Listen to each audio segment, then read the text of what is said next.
This is a story about an initially unhealthy relationship. My ex-husband started courting me when my first relationship was just ending, which I was very worried about. I wasn't interested in courtship, but I felt really bad, and I didn't resist. We started a relationship. My new boyfriend was also traumatized by the infidelity of his ex-girlfriend, with whom they broke up a few years ago. So we, two people who wanted to patch up our wounds, started dating. Over time, these relationships developed into abusive ones.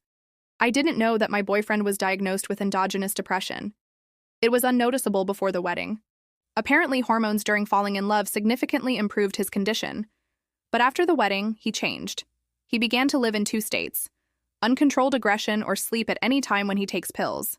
I was scared to watch it. I was ashamed in front of my family, and I hid what was happening. I was lucky that it didn't come to physical abuse. He was just smashing furniture. There was no question of love between us. Inside the situation, I didn't realize the scale of the disaster, perhaps because it was my first experience of living together, and a serious relationship, and my second relationship. I also had almost no example of a normal family relationship for generations. Now I realize that I was depressed myself.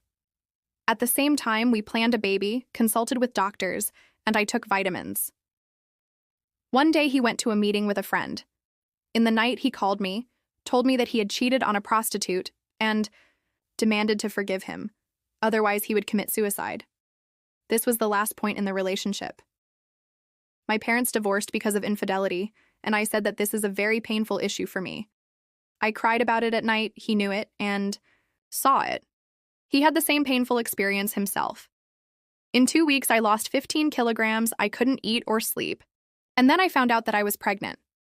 I took responsibility for the long-awaited child and coped with my worries. I left my husband. The child is not yet 2 years old. The ex-husband appeared in the child's life several times, but he does not bear any responsibility for him and does not want to tell his son that he is his father. I recently went to therapy and am working to avoid giving my child double messages, communicating neutrally and speaking about his father in conversations with others, but internally feeling disgusted and offended.